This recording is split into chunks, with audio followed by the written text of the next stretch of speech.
Oke, mari kita bedah satu fenomena yang lagi panas-panasnya. Pariwisata Bali itu lagi pecah rekor, gila-gilaan.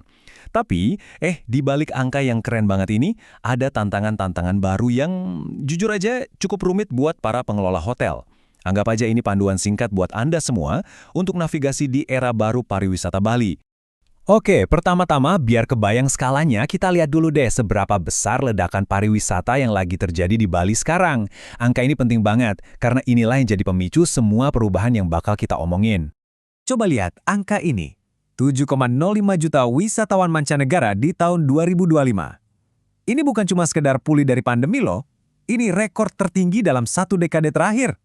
Angka ini resmi ngelewatin level pra-pandemi dan sekaligus ngebantah semua omongan kalau Bali udah nggak menarik lagi. Ini sinyalnya jelas banget. Bali is back and stronger than ever. Terus, efeknya ke hotel gimana? Nah, seperti yang bisa Anda lihat dari data ini, lonjakan turis ini langsung bikin kinerja hotel meroket. Lihat aja kenaikannya, signifikan banget. Baik itu dari tingkat hunian alias okupansi, harga rata-rata harian atau ADR, dan yang paling penting, RevPAR, yaitu pendapatan per kamar yang tersedia. Semuanya naik. Nah, pertanyaannya, siapa nih yang paling banyak datang? Nggak heran ya, Australia masih jadi nomor satu, hampir seperempat dari total turis. Tapi yang menarik, pasar India dan Tiongkok juga pulihnya kenceng banget. Ini bagus, artinya sumber turis Bali makin beragam dan makin sehat.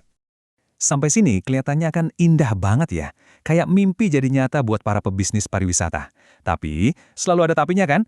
Pertanyaan besarnya adalah, apa sih harga yang harus kita bayar dari kesuksesan yang luar biasa ini? Nah, sekarang kita masuk ke sisi lain dari koin. Gimana kesuksesan ini justru melahirkan masalah-masalah baru yang harus dihadapi semua orang di lapangan. Ini dia, tantangan di balik pertumbuhan. Dan ini bukan cuma keluhan netizen loh, ini pernyataan langsung dari Gubernur Wayan Koster. Beliau menunjuk dua masalah paling utama, macet yang makin parah dan masalah sampah yang nggak ada habisnya. Ini masalah serius.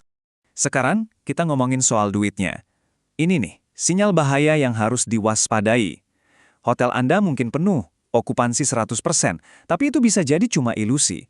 Kenapa? Karena biaya operasional, listrik, gaji karyawan, bahan baku, semuanya ikut meroket. Jadi, walaupun omset kelihatan gede, untung bersih yang masuk kantong Anda justru bisa jadi makin tipis. Ingat, kamar penuh belum tentu berarti kantong juga penuh. Kondisi ini memaksa para pemilik hotel buat ganti cara berpikir. Udah nggak zaman lagi mikir, yang penting kamar keisi. Sekarang eranya setiap kamar harus untung maksimal. Fokusnya geser, bukan lagi ngejar okupansi tinggi, tapi ngejar profit yang sehat dan berkelanjutan. Melihat tantangan ini, pemerintah tentu nggak tinggal diam. Mereka sekarang mulai menerapkan aturan main baru yang lebih jelas dan terstruktur. Tujuannya satu, menciptakan pariwisata yang berkualitas. Nah, fondasi dari semua perubahan ini adalah Undang-Undang Pariwisata yang baru, nomor 18 tahun 2025. Anggap aja ini bukan sekedar renovasi kecil, tapi ini kayak membangun ulang fondasi pariwisata Bali. Aturannya jauh lebih ketat, dan tujuannya buat jangka panjang. Konsep utamanya itu namanya pariwisata berbasis ekosistem. Gampangnya gini, Anda nggak bisa lagi bangun hotel super mewah, tapi di sebelahnya sampahnya numpuk atau malah ngerusak sawah yang jadi daya tarik utama. Setiap proyek baru itu harus mikirin dampaknya ke semua hal, kebudayaan lokal, ke lingkungan, dan ke masyarakat sekitar. Semuanya harus nyambung. Tentu, buat ngejalanin visi ini butuh dana kan? Nah, disinilah retribusi turis asing itu berperan. Ternyata sukses banget. Di tahun 2024 aja, dana yang kekumpul itu mencapai 318 miliar rupiah, jauh di atas target. Ini jadi modal penting untuk perubahan. Yang paling penting, uangnya dipakai buat apa? Nah, dana ini dialokasikan dengan sangat strategis.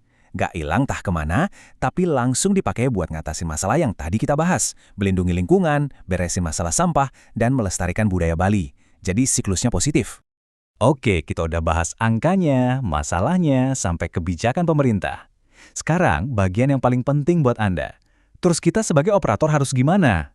Anggap aja bagian ini semacam contekan, atau playbook strategi biar bisnis Anda bukan cuma bertahan, tapi bisa jadi pemenang di era baru ini. Semua strategi itu harus berakar dari kearifan lokal Bali sendiri, yaitu Trihita Karana. Filosofi ini yang intinya adalah keseimbangan harmoni antara manusia dengan Tuhan, dengan sesama manusia, dan dengan alam, sekarang bukan lagi sekedar konsep budaya. Ini jadi panduan bisnis yang konkret untuk pariwisata berkualitas. Dari filosofi tadi, kita turunkan jadi 3 pilar aksi yang praktis.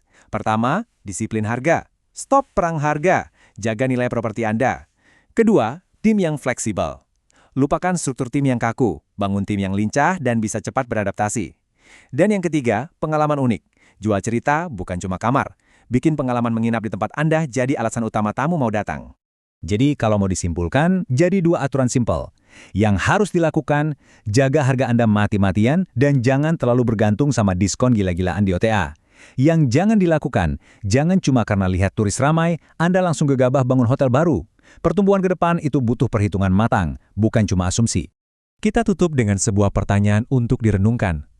Dengan semua rekor, aturan baru, dan tantangan yang ada, dunia pariwisata Bali itu nggak akan pernah sama lagi.